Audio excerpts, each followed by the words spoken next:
I had just purchased a subscription to you guys to avoid the sensationalism, yellow journalism, clickbait, and so forth. I'd been sold on the theory that a newspaper that has a steady stream of income from subscriptions would be safe from that. What a joke.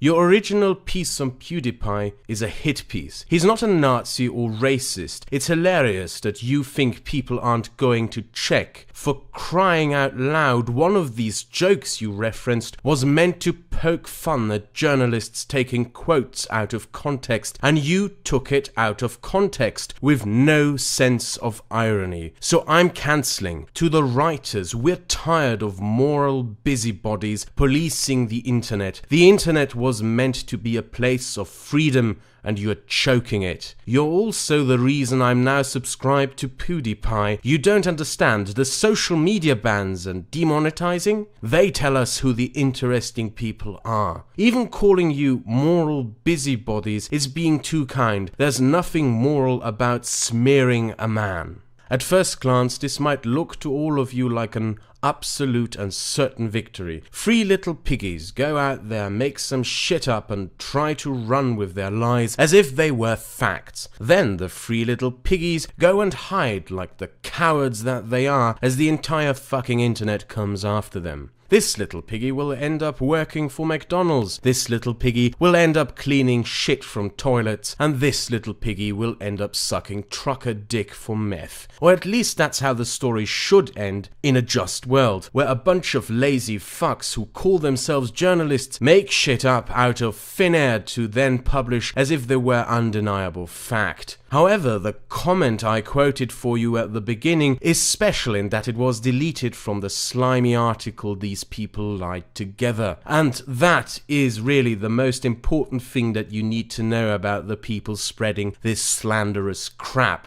They don't give a shit. They don't care that you caught them lying. They don't care that the world's largest online community knows they are lying, and they don't care that the internet is calling them out. You are not dealing with some idiots here who got caught lying and now have to shrivel together like a cock in the Arctic to pathetically quivel up some apology, because in their minds, these people are right, no matter how much reality disagrees with them. You are dealing with a closed mind here. People who have come to the conclusion prior to making any investigation or inquiry into a matter that they have made a judgment of. Even though you would expect a journalist to do those very fucking things. And their behavior on the internet has so far underlined that fact.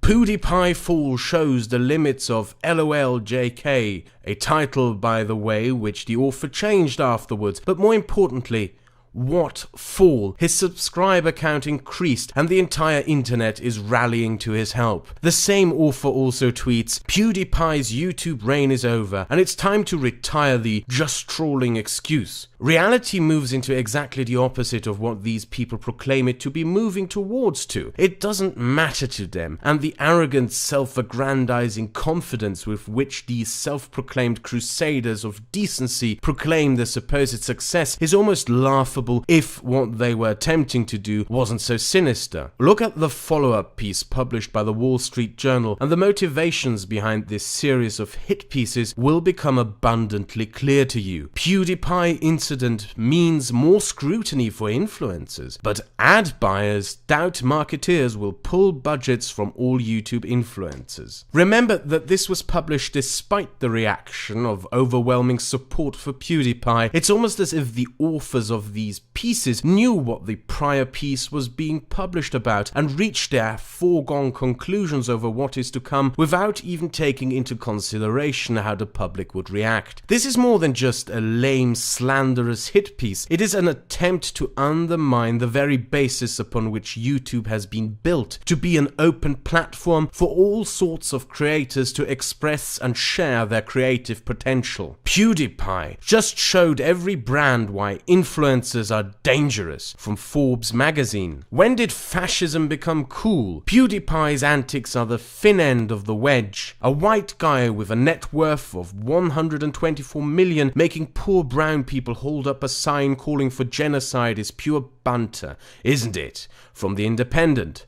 The downfall of YouTube's biggest star is a symptom of a bigger illness. The Schadenfreude over YouTube star Felix Kjellberg's sudden fall from grace overlooks much bigger, more insidious patterns of young men testing boundaries in the angriest corners of the internet, from that cancerous, repugnant cesspit known as BuzzFeed. YouTube's monsters, PewDiePie and his populist revolt from the New York Times. The articles all have the same undertone to them. YouTube is infested with Nazis, racists and other vile scum, and it is time to strangle YouTube's creators by cutting down on the financial assets available to them. For the past years since the advent of the internet, we have seen these publications in decline as their revenue steadily kept dropping, whilst new media has been advancing in being more informative, more creative, more exciting, more unique, and above all, more entertaining. It is easy to conclude that this move by these publications, who all acted in sync, almost as if this slanderous attack was coordinated, was done out of envy. But there is more to that. They are losing their grip on public power. They are losing the monopoly on shaping public opinion, as shaping public opinion is now possible to be done by anyone who can pick up a microphone and record their thoughts and aspirations. And as it happened, many of us who use this platform do not follow the strict limitations of political correctness that these ancient dinosaurs would wish to have enforced upon us all. Make no mistake about it, this is about more than merely PewDiePie. This is about this very platform itself and about the internet itself. As the articles and opinion essays indicate, this is a move to sanitize the internet, starting with YouTube and starting by attempting to force its biggest figure of success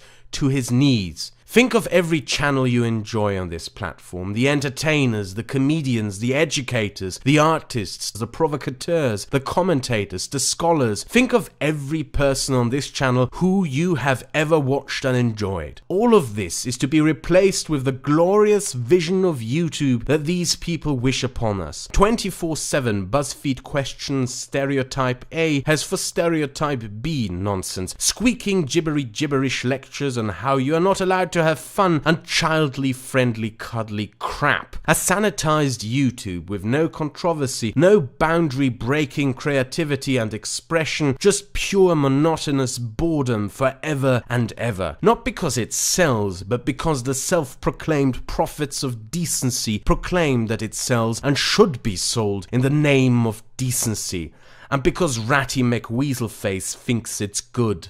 This may start with PewDiePie, but it will end with you, because you might be too dirty for the glorious vision of a sanitized YouTube obedient to a dying media. Well, I propose something else. In the description of this video, you will find the email addresses of all companies that are advertising on the Wall Street Journal. Since it is their claim that their sanitized and cleansed version of YouTube would sell better, you might consider writing emails to these companies letting them know that maybe their products would sell better if they weren't advertised on the Wall Street Journal. Oh, and in the end, since I know that I have subscribers with more subscribers than I have, if you enjoyed this video and agree with it, I'm giving you permission to download it and upload it to your channel. You may even monetize it if you wish. And to PewDiePie, should he by any chance see this, do not bow to those slimy hacks who wish to bring you on the knees based on nothing more than slanderous lies.